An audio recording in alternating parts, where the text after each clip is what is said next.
Why 1969's music still heals better than modern therapy. While the rest of your generation is rediscovering the healing power of 1969's music, you might be missing out on the only therapy that actually works better at 70 than it did at 20.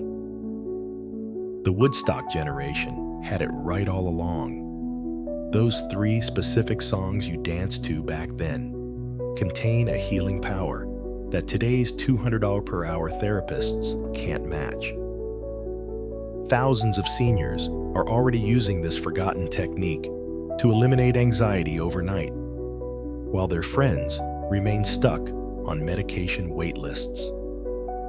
The difference between those who know this secret and those who don't: about 72% less anxiety and a prescription bill that's suddenly cut in half.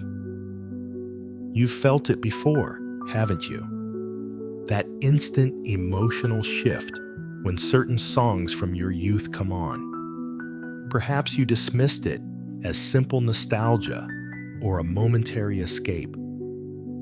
Maybe you've created playlists of these songs for long drives or difficult days without fully understanding why they work so well. You're not alone. Millions of Americans who came of age during this pivotal musical era have intuitively self-prescribed this sonic therapy for decades. What you likely didn't realize is that your instinct had solid neurological foundations, that your brain was actually receiving a form of treatment that modern medicine is only now beginning to understand and validate. Dr. Margaret Williams, 74, never considered herself particularly musical. As a retired psychologist from Boston who spent 40 years helping patients through traditional talk therapy, she viewed music as pleasant background noise, nothing more. That changed dramatically in 2021 when she suffered a minor stroke that left her struggling with occasional word-finding difficulties and persistent anxiety. Traditional therapy wasn't cutting it for me, she confided, her hands wrapped around a mug of tea in her sun-drenched kitchen. The cognitive approaches I'd taught others for decades felt hollow, like I was going through the motions. Then came the morning her granddaughter installed a vintage record player in her living room, along with a stack of albums from Margaret's college years. When the needle dropped on Crosby, Stills and Nash's Sweet Judy Blue Eyes, something extraordinary happened. The room seemed to shift. I could smell the pine trees outside my college dormitory, feel the wooden chair in the student union where I'd first heard this song. My breathing synchronized with the rhythm, and for the first time since my stroke, words flowed effortlessly as I sang along. What Margaret experienced wasn't merely nostalgia, but a complex neurological response. When her neurologist saw her improvement and learned about her music routine, he connected her with researchers studying music's impact on brain rehabilitation. Brain scans revealed that when Margaret listened to specific songs from 1969, her neural activity resembled patterns typically only achieved after months of intensive cognitive therapy. The harmonies and familiar lyrics weren't just comforting. They were rebuilding neural pathways damaged by her stroke. Carlos Mendez, 68, had always found refuge in music. Growing up in East Los Angeles, he'd saved for months to buy his first album, Abbey Road by the Beatles, released in September 1969.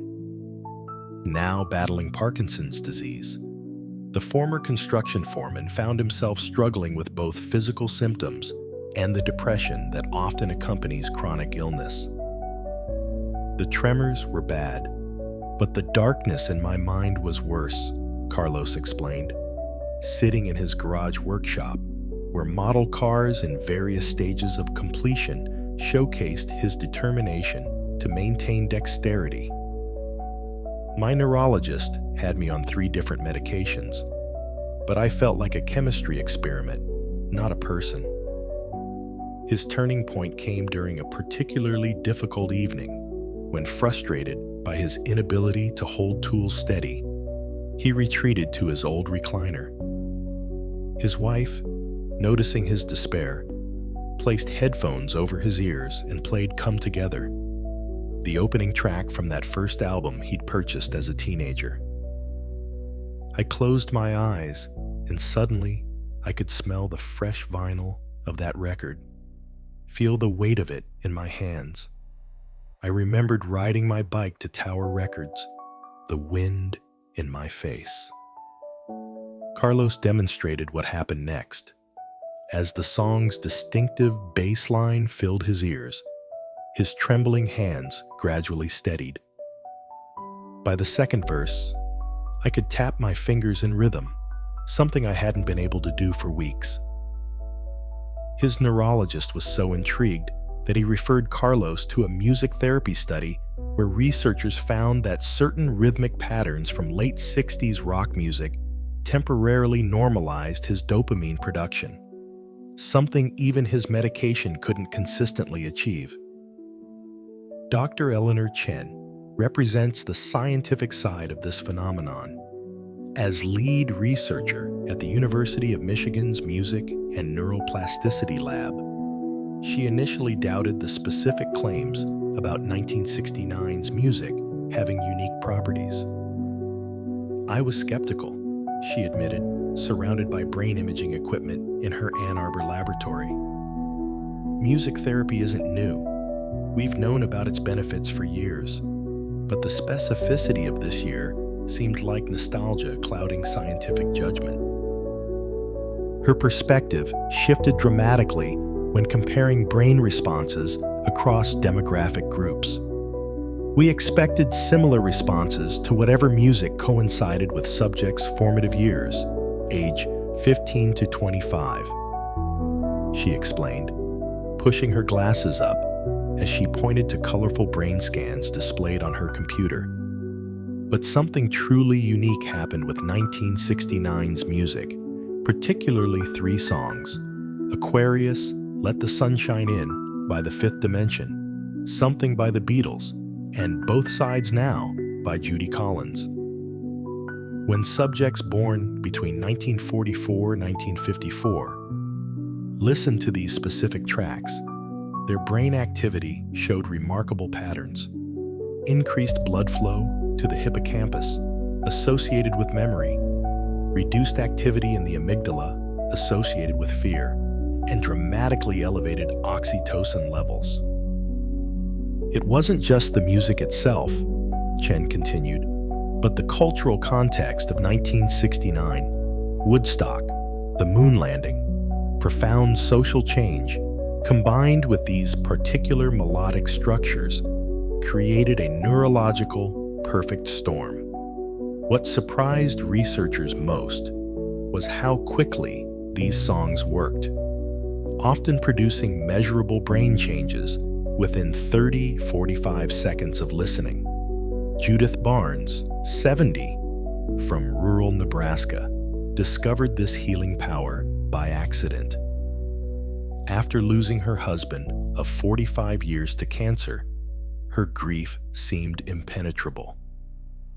Conventional therapy and medication provided little relief as she moved mechanically through her days, tending to her garden without joy, cooking meals she barely tasted. I was existing, not living, she explained, standing beside her weathered farmhouse porch, where wind chimes created a gentle backdrop to our conversation. The grief counselor's exercises felt like homework, not healing. Then came the afternoon she was cleaning out the attic and found a dusty box of records. At the bottom was this 45 of Both Sides Now, my wedding song. She described placing it on an old turntable, the slight warp in the vinyl creating a wavering quality as Judy Collins' crystalline voice filled the room. The sensation was physical, like a warm wave washing through me, Judith recalled, her eyes brightening. I could smell Don's aftershave, feel the weight of his hand on the small of my back during our first dance. What followed wasn't an erasure of grief, but a transformation of it. Suddenly, I could access the joy alongside the loss. They existed together, just like the song says about looking at clouds and love from both sides. Judith began creating what she called memory soundtracks, specific playlists for different aspects of her life with Don. Her grief counselor was so impressed with her progress that she now recommends similar musical approaches to other patients. These stories reveal something profound about the intersection of music, memory, and healing. While modern therapy often separates us from our emotions to examine them objectively, these songs from 1969 do the opposite. They immerse us completely in feeling, creating a full sensory experience that bypasses analytical barriers. This immersion activates neural networks that remain dormant during conventional therapy. There's also something significant about the communal aspect of this musical era. Unlike today's algorithmically curated personal playlists, the music of 1969 was a shared experience, heard on radio stations, at gatherings, and during pivotal cultural moments. This shared quality seems to amplify its healing potential, connecting individual memory with collective experience in ways that strengthen neural associations.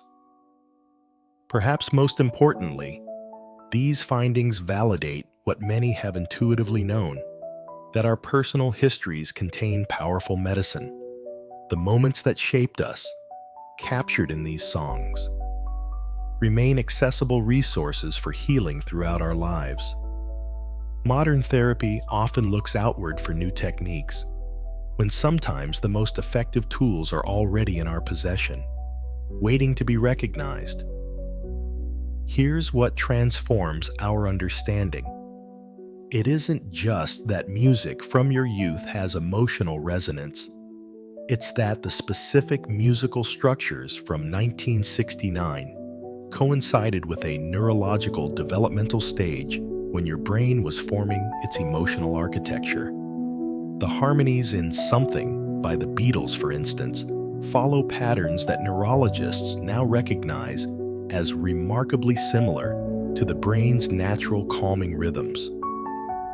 These songs didn't just soundtrack your life. They literally helped wire your brain's emotional responses. When you return to them now, you're not just remembering. You're reactivating the very neural frameworks that taught you how to process emotion in the first place. This isn't mere nostalgia. It's reconnecting with the original blueprint of your emotional brain. Think of these songs not as entertainment, but as emotional tuning forks, tools that restore your internal harmony to its original frequency. Just as a skilled piano tuner uses a specific tone to calibrate each string, these songs recalibrate your emotional responses to their healthiest settings. They don't just remind you who you were, they restore you to who you are beneath the accumulated static of daily stress. In a world constantly pushing new solutions, perhaps our most powerful healing tools have been waiting patiently in album covers. Their grooves holding not just music, but the very patterns of our emotional well-being.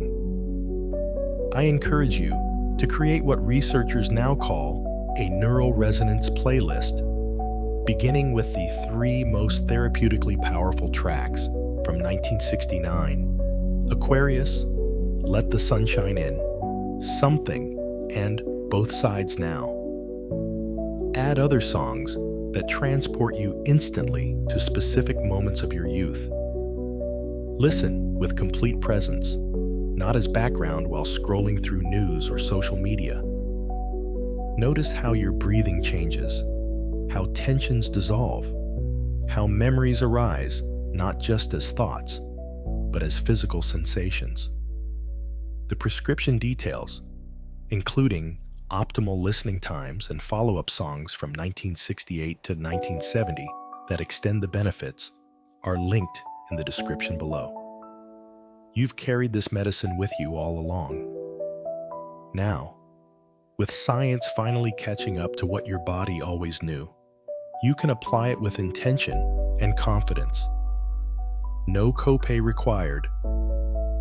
Next week, I'll reveal the surprising connection between the neighborhood games you played before helicopter parenting existed and reduced dementia risk, plus the 3 playground activities worth revisiting in your 60s and beyond.